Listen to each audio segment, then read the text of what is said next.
everyone, Jewel back with another awesome astrology video. And today we're talking about Taurus Ascendant and what they are like and what some of their characteristics are like and some of their life experience. So the rising sign is the same as the ascendant, and it's the sign that was rising at the east at the moment that you were born. So as you were born, the signs were rotating and one was rising in the east, and that is your rising sign, which is the same as the ascendant. And it's important because it sets up the entire circle of houses in sequential order, so you can see what house, what sign represents what house, and what sign represents what area of your life, because each of the houses represent or stand for typical life experience. So the rising sign is really important because it tells us a lot about who we are and is our first layer of personality.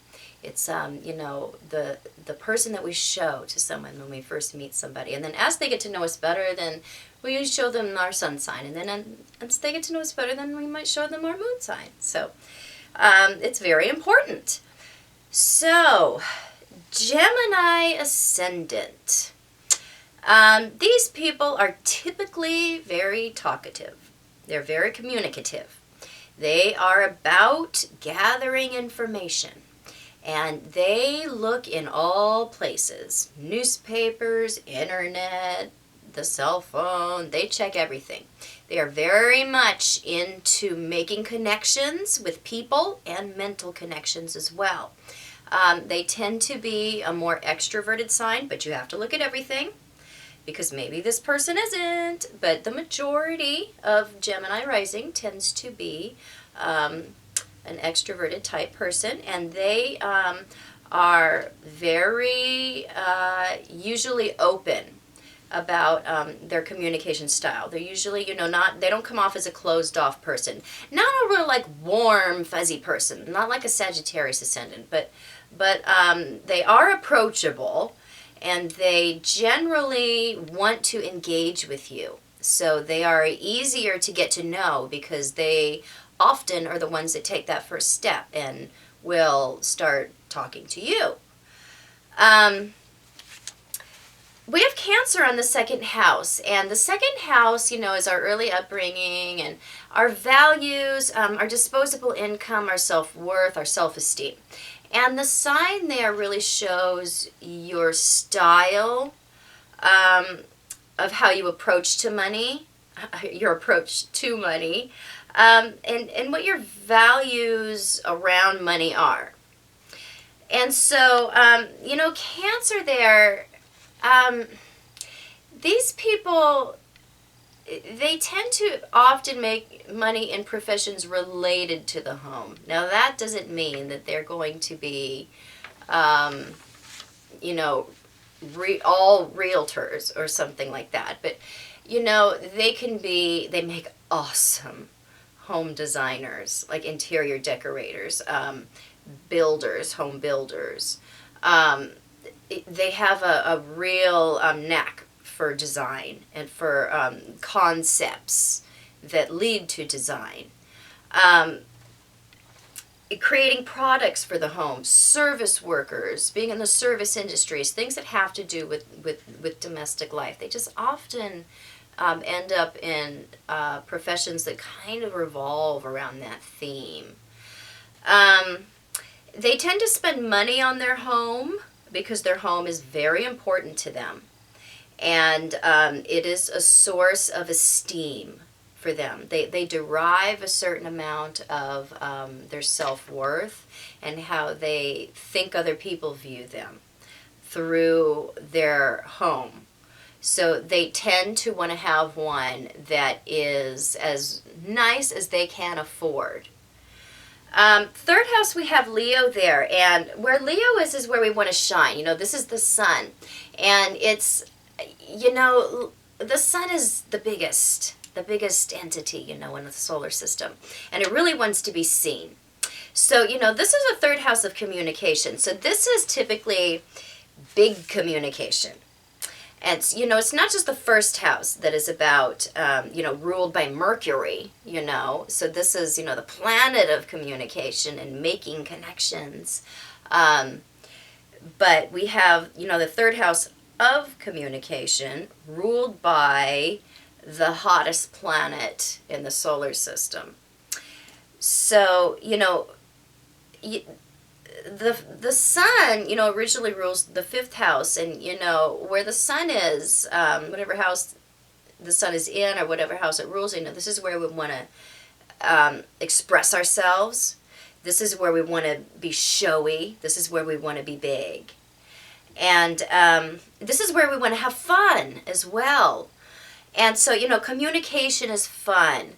Their communication is large. It's they can be a louder sign.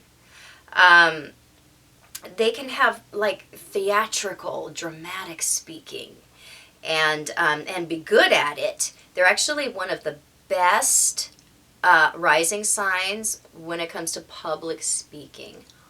Awesome at this. They don't tend to be shy. They can communicate with the crowd in a very comfortable way. You have to look at everything because maybe, somebody's different because their Mercury or their Sun is in a really introverted position or with Pluto or something. So you have to look at everything.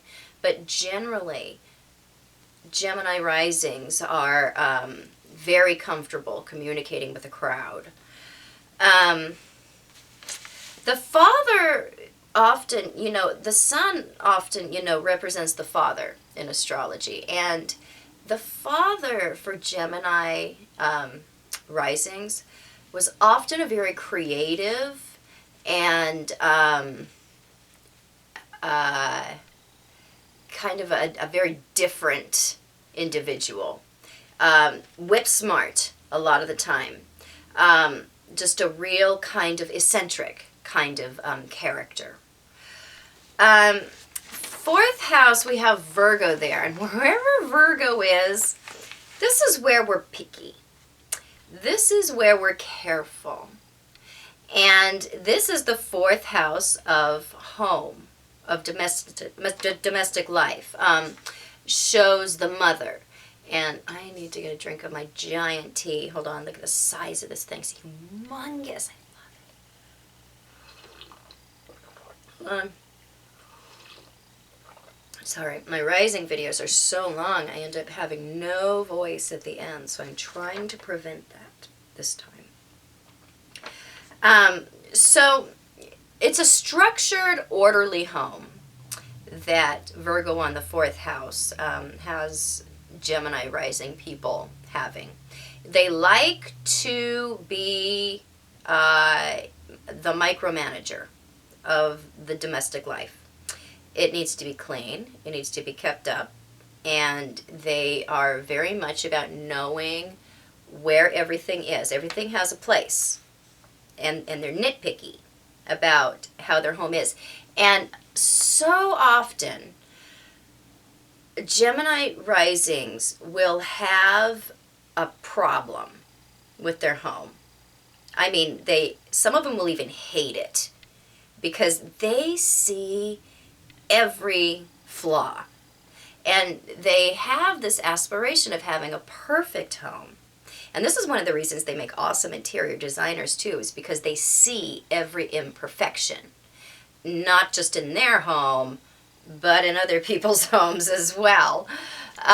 They have a need, for it's almost like orderliness on crack, and they really do need to learn to kind of back off from that because it's really never ever gonna be perfect. And they're never gonna move into that house that has every room, they want the perfect floor plan, and the design has to be great, and the chimney has to look a certain way from the outside, and that's never going to happen. It will never ever happen, because even if these people do find that perfect home, once they move into it, it ain't perfect no mo. They start finding things that's wrong with it, finding flaws here, finding flaws there, and they will drive people crazy because they don't ever find that perfect home. So really, they need to just concentrate on the positives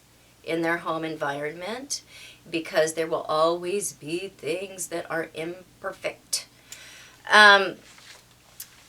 Sixth house, or fifth house, we have Libra there. And where Libra is, Venus rules Libra.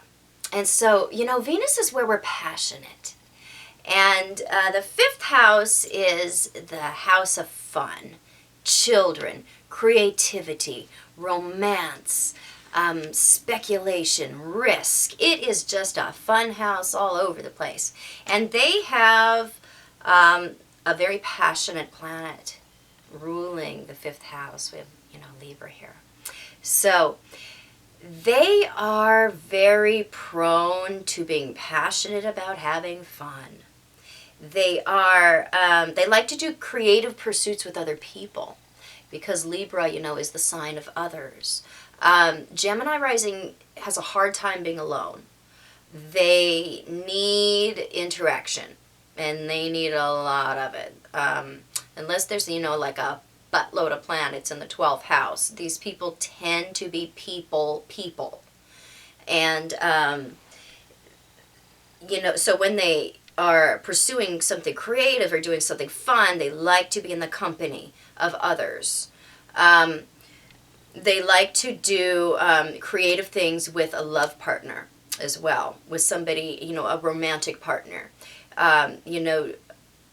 whatever kind of artistic thing they're into, or if it's sports, or, whatever it is. This is, bringing a date on a date where they are doing something, where they are expressing themselves in some way. This really turns them on. They like this. So sixth house, we have Scorpio there. And, I forgot about the fifth house. Gemini rising generally loves children. Because, Libra is the planet of love. Fifth house is children. And Gemini rising generally actually really adores children and is one of the signs that tends to want to be around them more, especially grandchildren.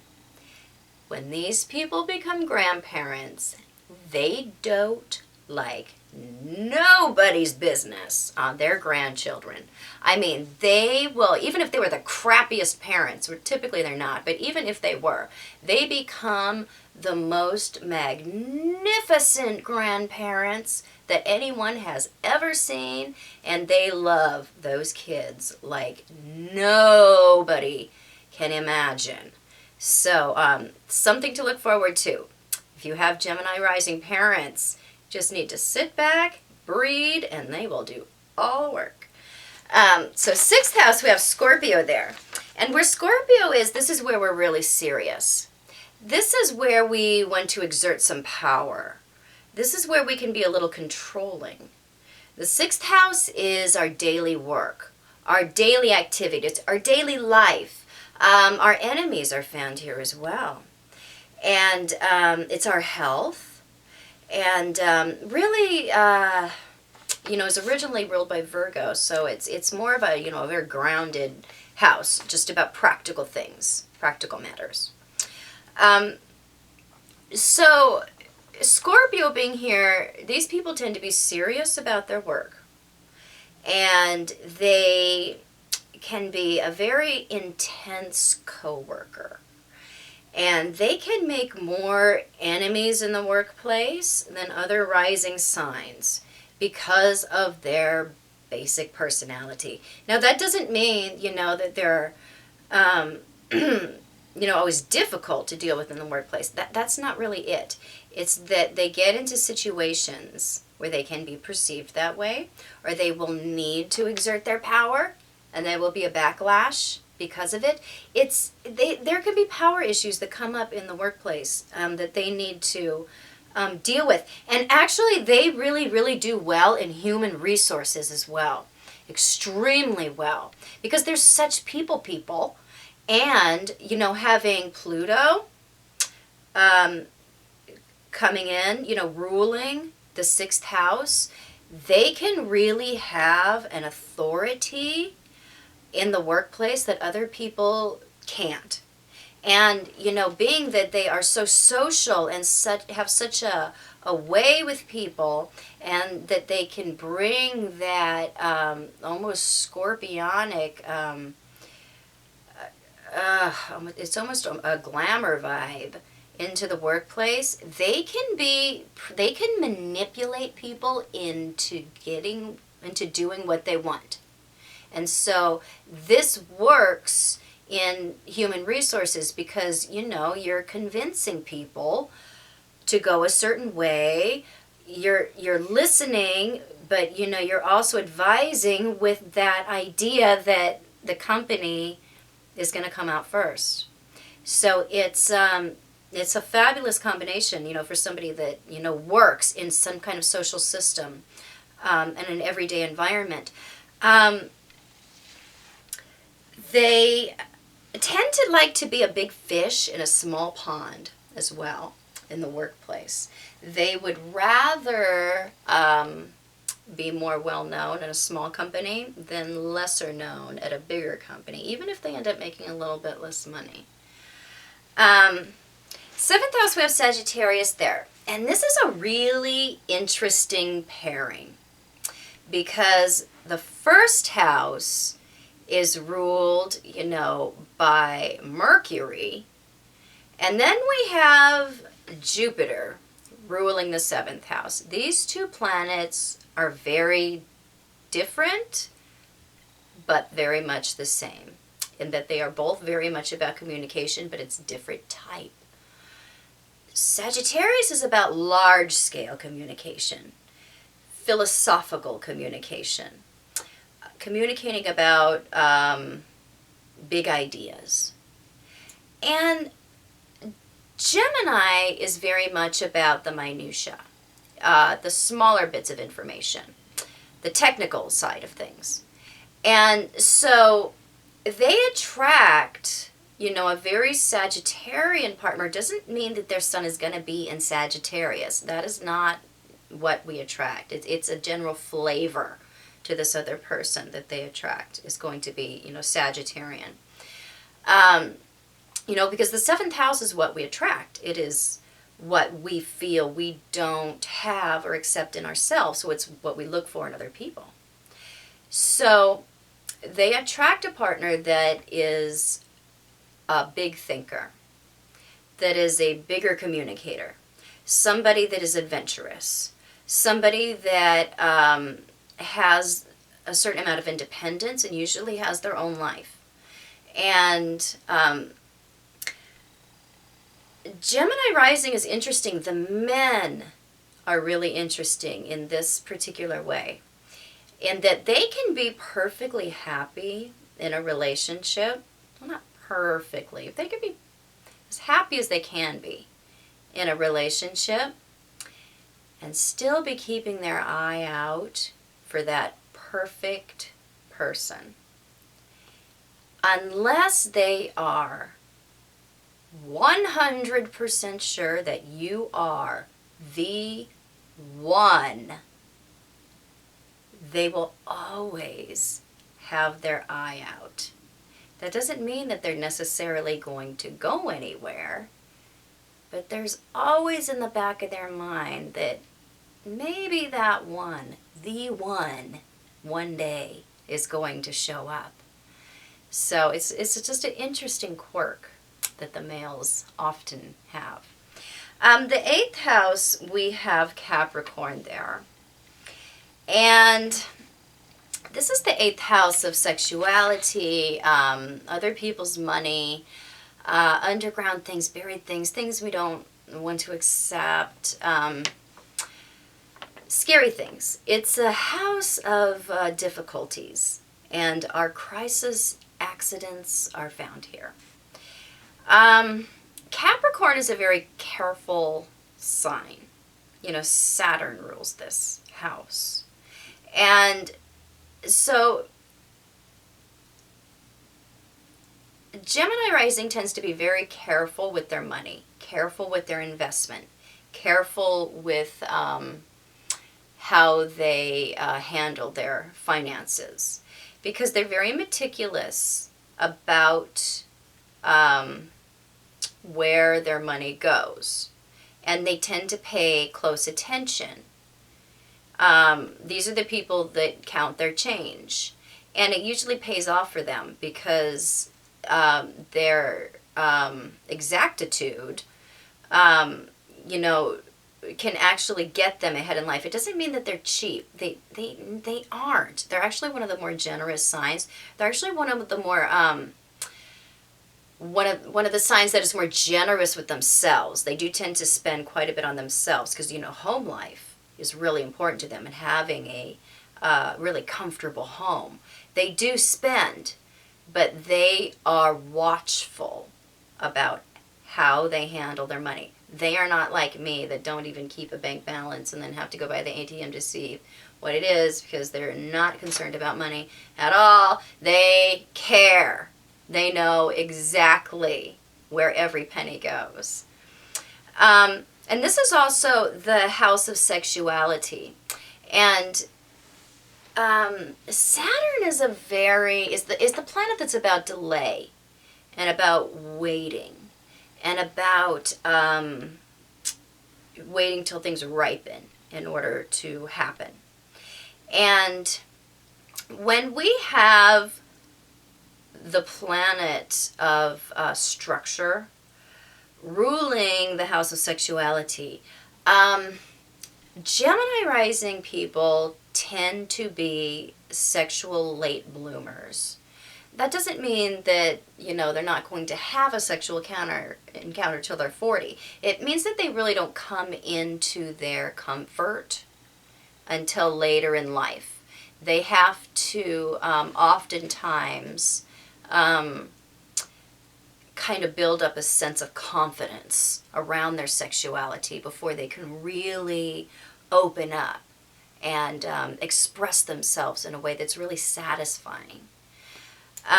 Ninth house, we have Aquarius there. And this is the house of ideas, the house of learning, the house of education. Our teachers and our gurus and long distance travel is here. This is a house of excitement and inspiration and what we aspire to. And Aquarius is, you know, a very progressive, futuristic sign. And so, you know, this is, you know, the house of the higher mind. So, you know, Gemini risings tend to be very progressive thinkers. They tend to not be married to any one philosophy. That doesn't mean that they're not religious. They can be.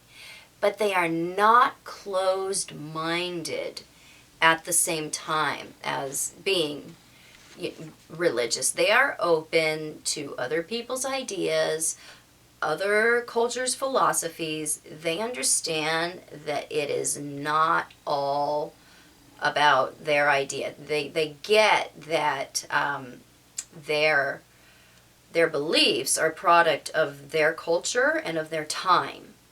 And they are very much open to the ideas of other people. The 10th house, we have Pisces there, and Pisces is a very creative sign. And hold on, giant vat OT. Hold on.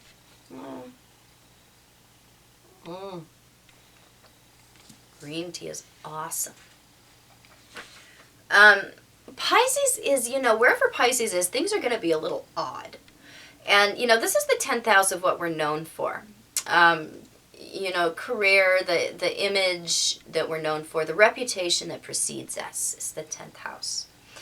And these people can be known for their creativity, kind of have an artistic image, and if not a career that involves artistry, they can be known for being artistic. Maybe they have a great eye for design and color, many of them do. Maybe, you know, a lot of them put a lot of their energy and creativity into their home. They can be very much known for their decorative abilities, or for their attention to the detail that they put into their homes. They can also be known for being impractical and harebrained, because Pisces is the most impractical sign of all. And Gemini rising, being ruled by Mercury, they tend to go from idea to idea to idea to idea. They tend to be very mentally flitting around quite a bit. And they can be known for that. And we can see that with Pisces there on the 10th house. 11th house, we have Aries there, and Mars is ruling this house. And Mars is the planet of our warrior spirit and our drive and our ambition. And the 11th house is our friends, our social structures, our hopes, and our wishes. And when we have the planet of drive and energy ruling the house of our hopes and wishes, we see somebody that has the energy to achieve what they want. The 11th house is a very underanalyzed house in astrology. It's important because this is where our liquid wealth comes in. This is where our liquid gains come in. This is, the things that we really are wishing for. This is where they're found. And where Mars what house Mars rules, this is where our ambition lies. Gemini rising generally gets what they want in life.